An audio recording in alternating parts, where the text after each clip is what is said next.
Ito ay kwento tungkol sa mga paghihirap ng kanilang mga kababayan.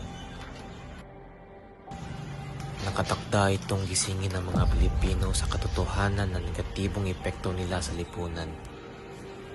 Dahil sa takot nila sa mga dayuhan, ito hindi napag-usapan ng mga tao.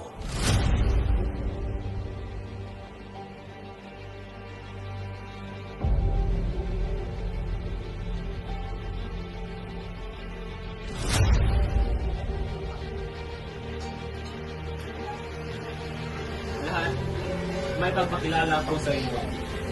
Ang binatang ito ay si Crisostomo Ibarra. Katulad naman siya ng kanyang ama, hindi sumusunod sa mga batas. At tamang namatay ang kanyang ama. Ikaw, hayop ka! Huwag mo sisirain ang pangalan sa aking ama! Huwag po! Huwag po! Nakakita mo bro, ha? Patayin kita!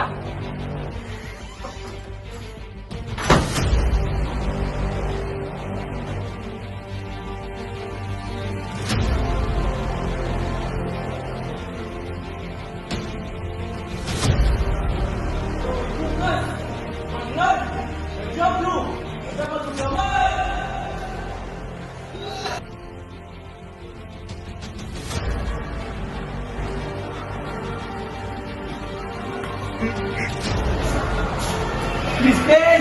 Crispin!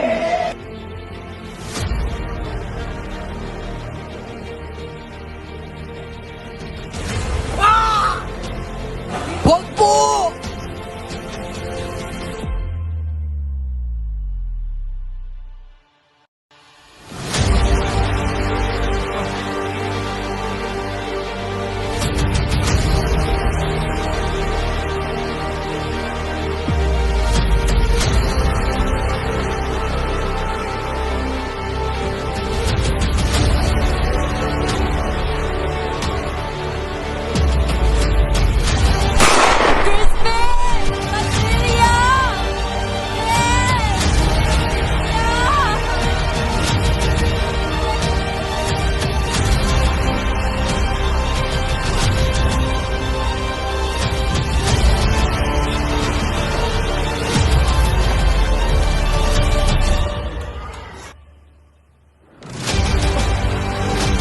Huwag po!